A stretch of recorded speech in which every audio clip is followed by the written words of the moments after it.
Yeah, we don't talk about the subtitle too much these days from that book. It was quite a while ago, but it is relevant because when I get asked why I work at Facebook, and this happened the other day, I was having coffee with a media executive in Sydney, and quite earnestly and curiously he asked me why I worked at Facebook. And I told him that as a journalist, I'm obsessed with news and social distribution. And that obsession started sometime around 2010 when I co-founded this project called Share Wars. And what we're trying to do with Share Wars was really understand what made news shareable. What were the elements of a news story that made it shareable? And so we tracked millions of stories and analysed their sharing across Facebook and Twitter over a number of years. And the findings that we kind of came up with, there were quite a few.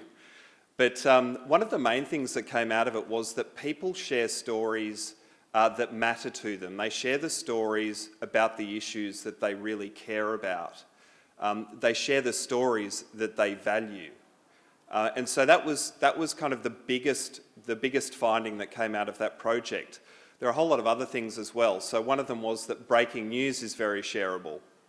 And I think anyone who works in a newsroom knows about the power of breaking news, and that extends to social distribution as well.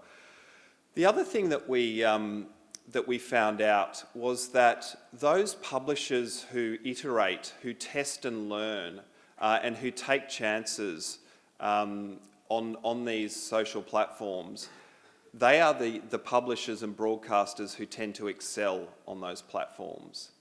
And that's something that I think we can tease out today with our panel who are joining us today, because this panel consists of three innovators in newsrooms across Asia Pacific. So we have Matt Booth, who is Director of Video at South China Morning Post. We have Thanavalai Vacharaphol, who is the COO, Chief Operating Officer at Thairath in Thailand, and Phil Goyen, who is Head of Digital at 7 News. Before we get them to join us on stage though, I did want to give you a quick recap of where we are with video at Facebook.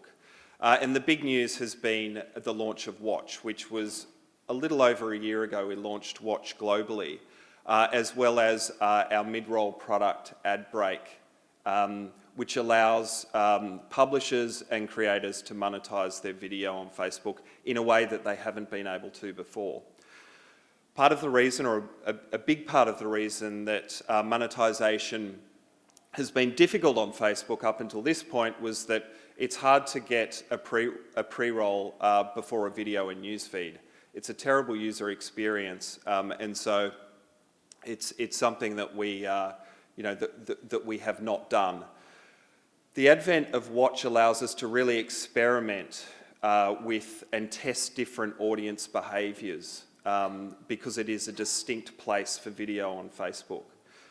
It also allows us to experiment with monetization options. So we can actually run pre-rolls in Watch. If we can see that you're searching for a video, that you have intent to look at a video, we can put a pre-roll in front of it, because you're not going to be surprised by the fact that you are looking at an ad for a video.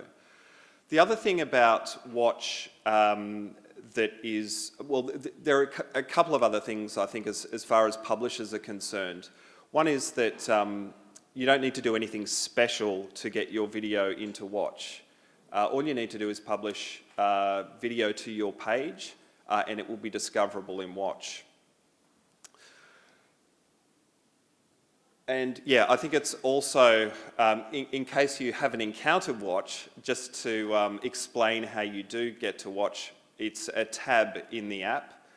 So either up the top or the bottom of the app, depending on whether you're on iOS or Android. And if you click on a video and newsfeed, you will view it in Watch. couple of important, or a few important video ranking principles for Facebook. The first is that we will reward video that people seek out and return to week after week. So those videos that people are looking for and keep coming back to, we will upweight the ranking for those videos in Newsfeed and Watch. The second thing that's worth noting is that it's important that videos are viewed for at least a minute in Watch. And those videos that are viewed for at least a minute and are also 3 minutes and longer in duration will also be ranked higher on Facebook. And thirdly, and perhaps most importantly for, I guess, for the producers of content, originality will be rewarded in ranking for video on Facebook. And so while we reward video that is original, we will also de-rank video that is unoriginal and just republished without any value, material value being added to that video. So I'd like our panellists to come up and join me on stage, please. Matt, Nat and Phil.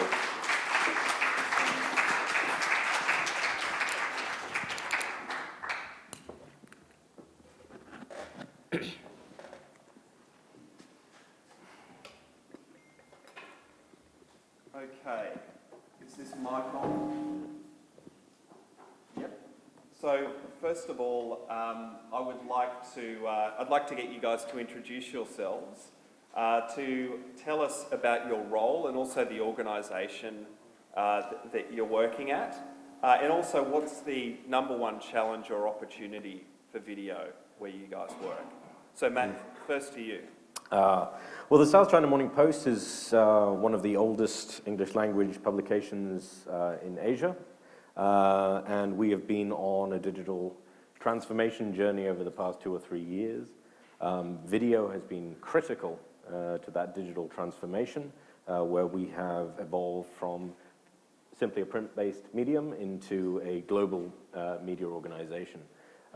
Growing the video team from very small beginnings to quite significant viewership has been a fascinating journey, and we've been able to have tremendous success with a reasonably still quite tight small team, and convincing people in a very traditional print-focused organization that video is important has been one of the key things that I've had to do in my role.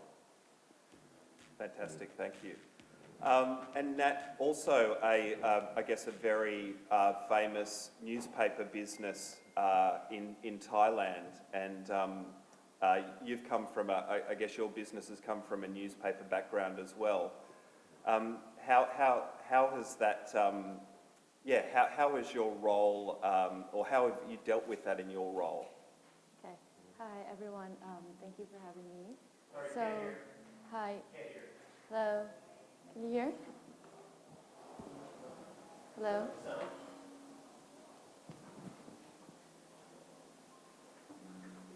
Hi. Okay. There we go. Right. So thank you for having me. I am the COO of Thairath Online, which is a digital arm of the Thairath Group. And Thairath Group consists of newspaper business as well as the television channel as well. So my role really is to do both things, which is art and science. For the art part, I overlook at the editorial team, the content team, the video team, as well as the product team, how the website would look like, the UX and UI, and all sorts of that. And on the science side, I look at the technical side as well, like the R&D and technology team. So I guess the opportunity for us here is, since we just acquired the license for our television channel, we're able to use all those content to put them on our digital platform and able to, I guess, reach a wider audience and bring more content for our digital platform. Great, thank you. It's a fascinating journey, I guess, that you guys have been on, where you've gone from being a newspaper business to a digital business and then a TV business after that. So we'll explore that a little bit later on. And Phil, can you tell us about your role at Seven? Sure. Thank you for having me, and hello everybody. I am the head of digital at 7 News. 7 News is Australia's #1 watch news broadcaster. My job primarily is to run 7news.com.au, which is the website that we launched this year. We were in a joint venture with Yahoo until the beginning of this year. Then we split to do our own website, so a lot of the year has been building that. This week we hit #1 news website in Australia, which I'm very excited about. We just need to stay there now. On top of that, part of my job is executive producer of the latest on Facebook Watch, which is a daily news program that we produce in partnership with Facebook, and it's the most fun part of my job, to be honest. It's been a lot of fun. We've been doing it for a couple of months now, so that's a big part of my role as well.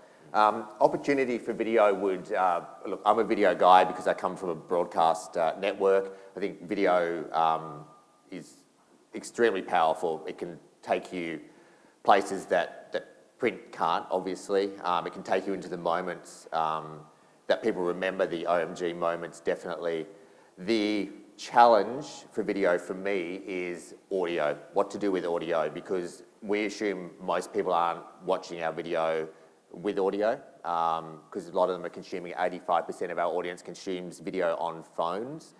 So we are constantly thinking about how do we create an experience where they can watch that if they're not actually listening to it. So we'll probably dive into that a bit later on, but that's definitely a challenge.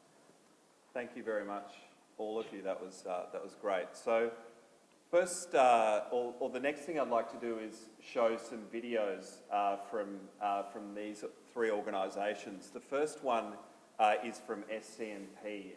It's called it's the first, I think, 30 seconds of the Thin Yellow Line.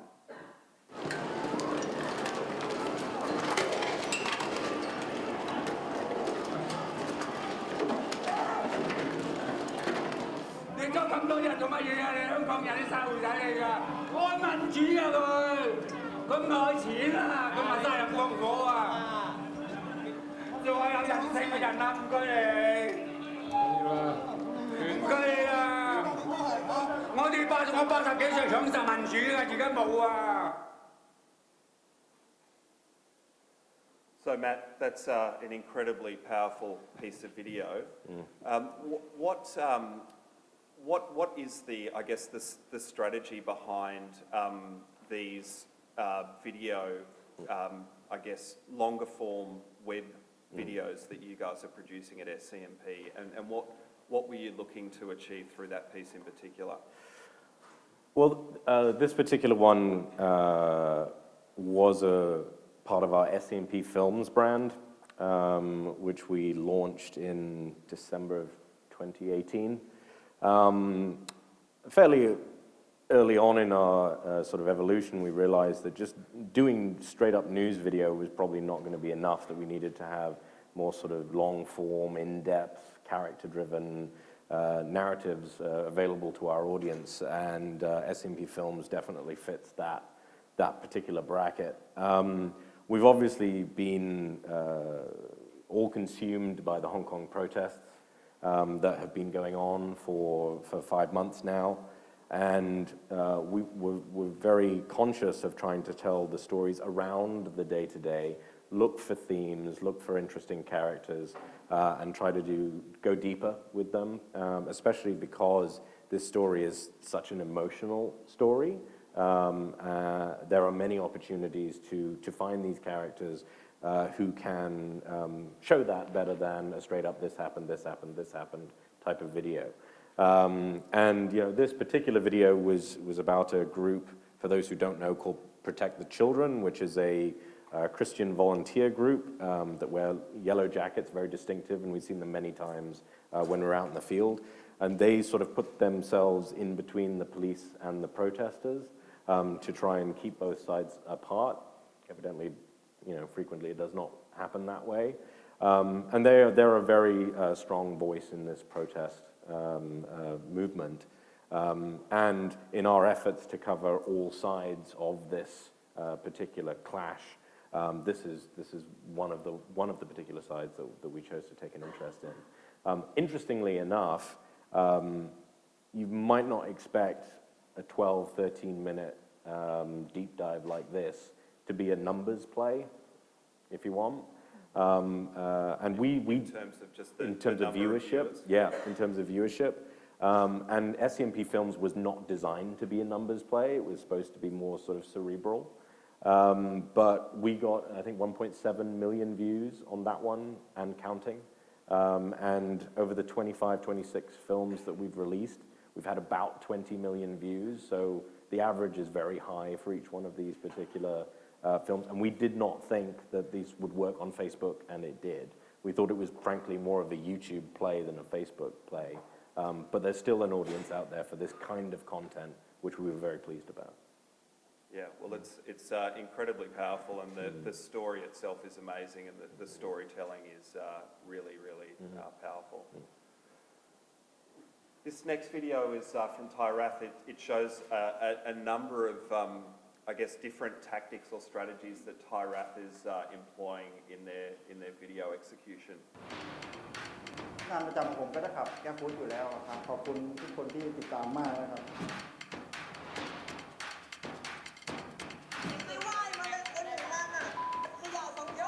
Facebook แฟนเพจตลอดข่าวส่งรูปส่งภาพกันมาด้วย คือ Dark Knight I can't take it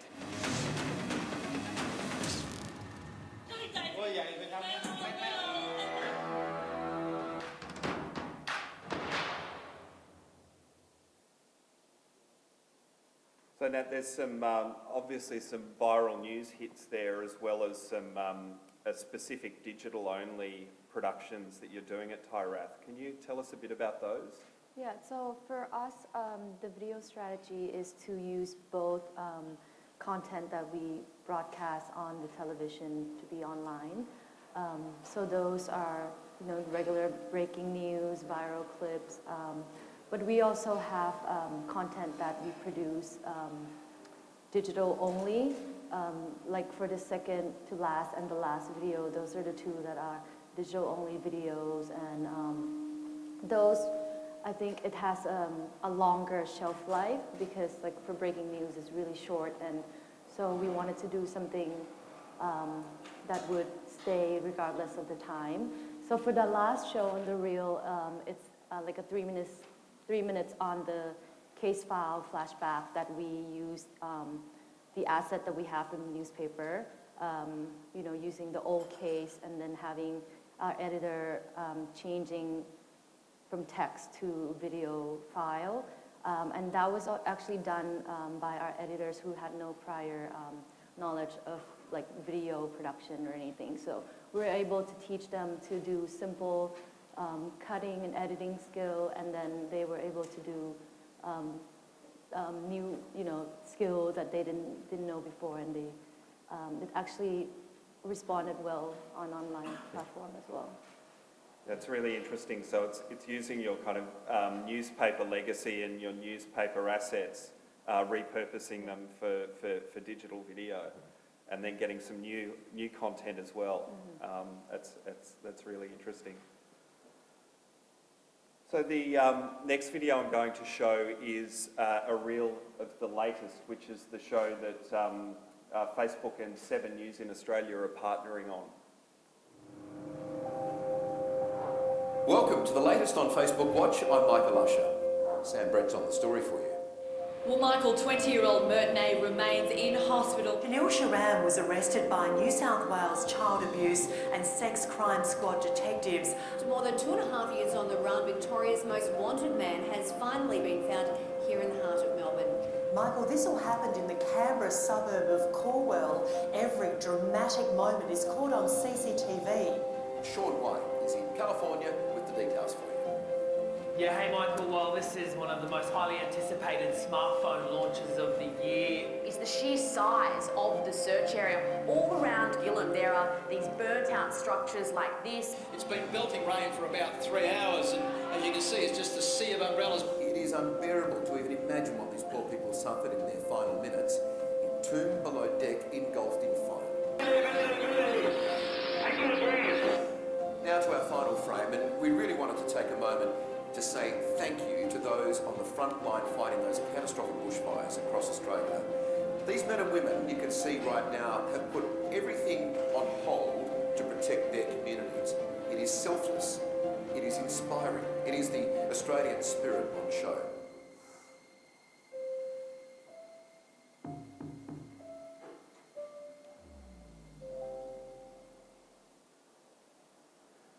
So Phil, congratulations on the latest. It's one of my favourite shows on my commute. Do you watch home. it every day?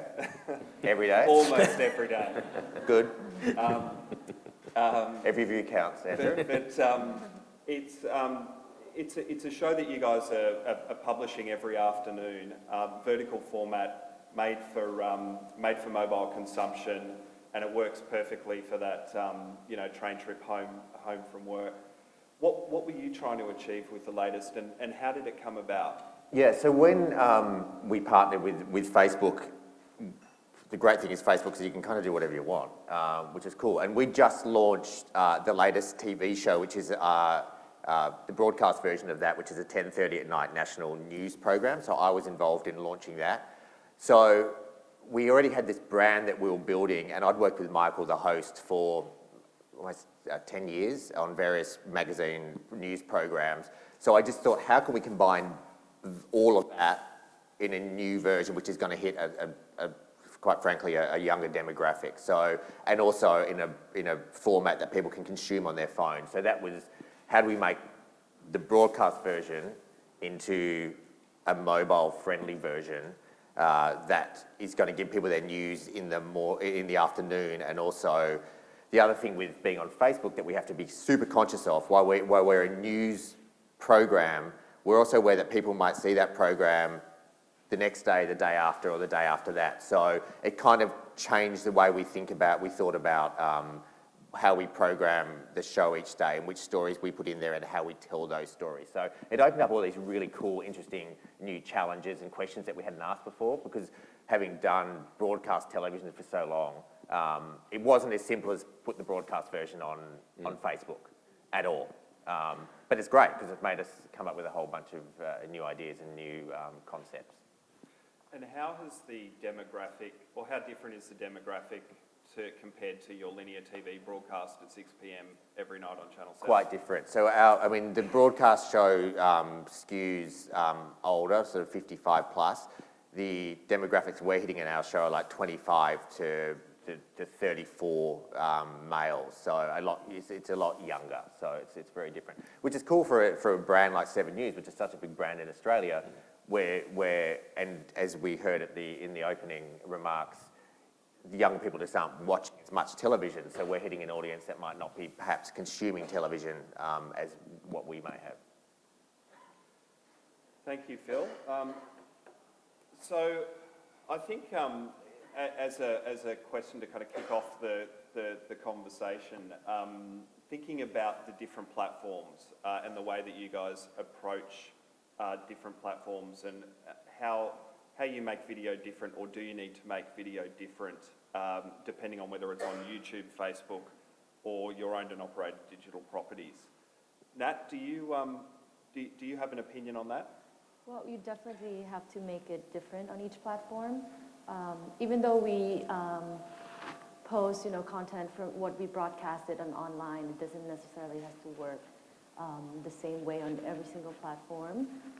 For us, let's say for YouTube, we would post, just the whole show in like 2-3 breaks right on to the platform. But for Facebook, we choose it, we cut and reproduce and edit according to the topics or the issue that the socials are interested in.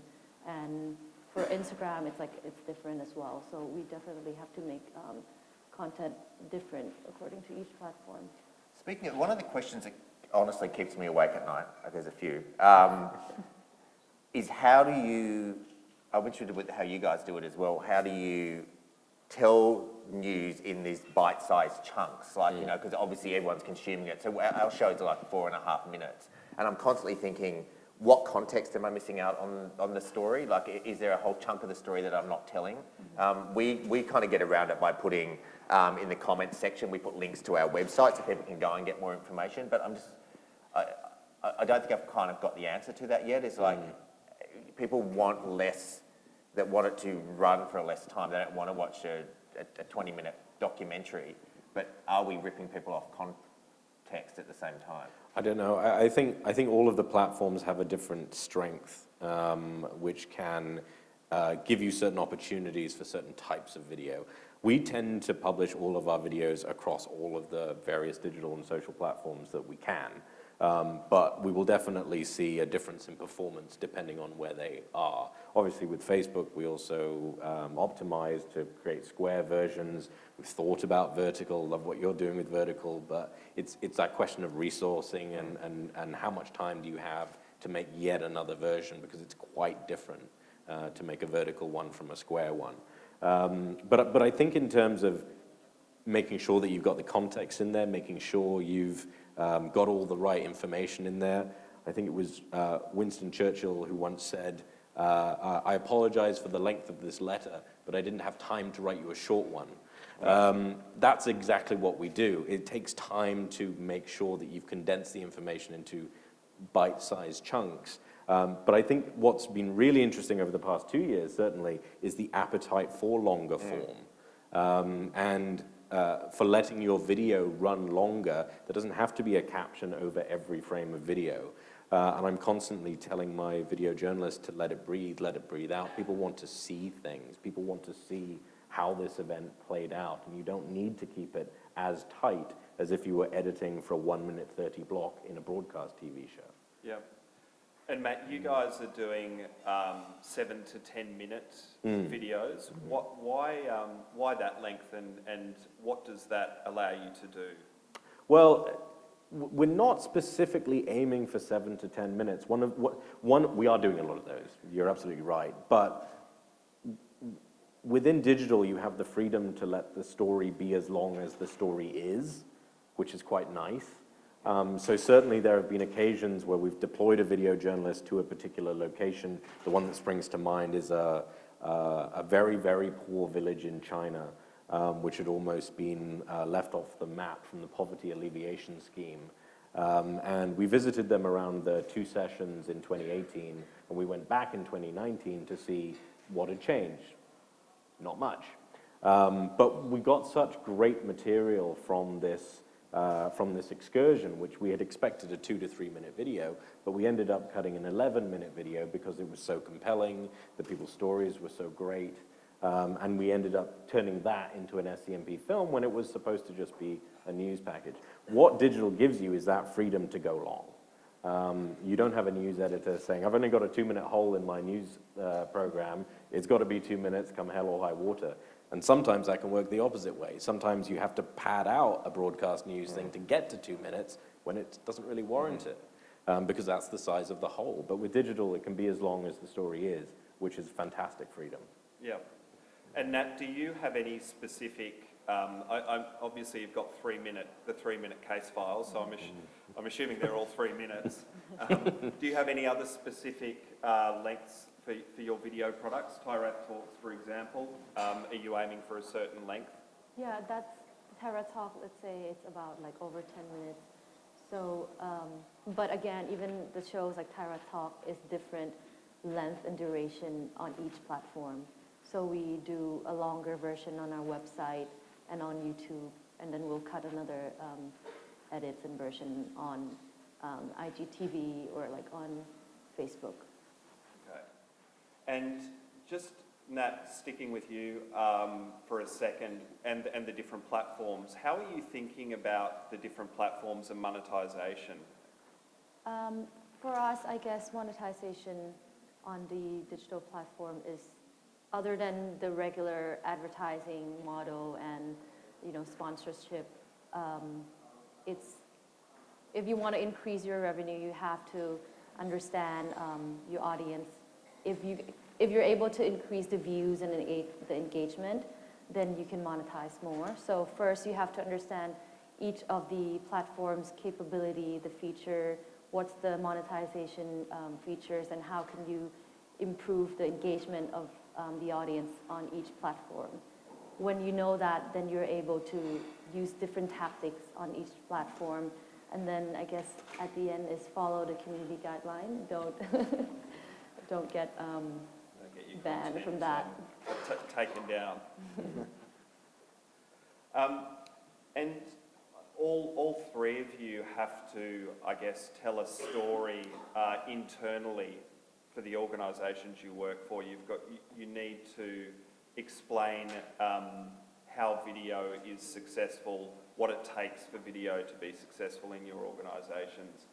Phil, maybe starting with you, how do you tell that story and explain to people, I guess particularly maybe people who've been in TV all their careers, how do you sell the success and tell the story of digital video at Seven? It's numbers. I mean, obviously content is what drives those numbers, but ultimately it's success is I guess success in certainly broadcast perspective is guided by numbers. So, and that's not necessarily the number of views, but it might be the demographics that you're hitting, the demographics that you're hitting that the broadcast isn't hitting. So it's very much data, and there's a lot of data, as you know.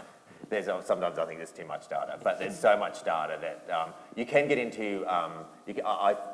I fear becoming a bit of a data zombie in that you're just kind of chasing data all the time.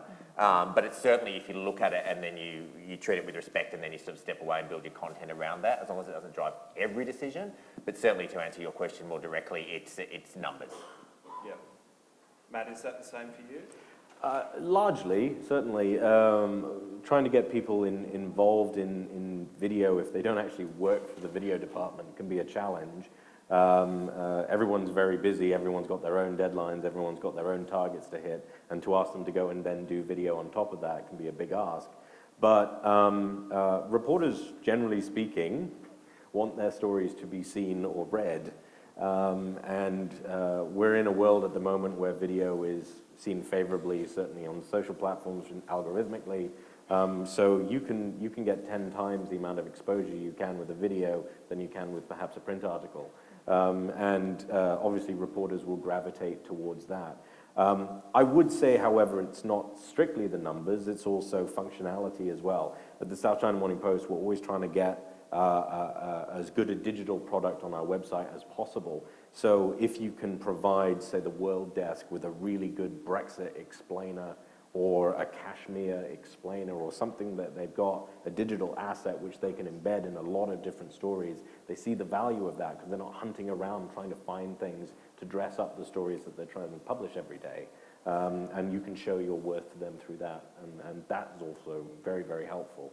Being mindful that you're part of this wider organization and that your video needs to reflect the values and the stories and the editorial line of that organization, as well as playing ball with the other desks and not isolating yourself off and just doing video's own thing. That's really, really important. Yeah. Do you know the other thing is it's also just, it's fun. I mean, I think we forget it being fun and being creative, and that's what makes an organisation take notice as well. Certainly doing the latest on Facebook Watch has been such a great experience for me personally. It's also created great energy as well because it's different, and you know it's really a unique opportunity to be able to experiment with something. I mean, on broadcast to change direction on a program or to change a format of a program takes a long time. We can do it in the next episode, so that brings energy as well, and that also helps, I guess, explain what we're doing and make it. Allow our executives to focus on it more as well. It's an energy thing and a fun thing.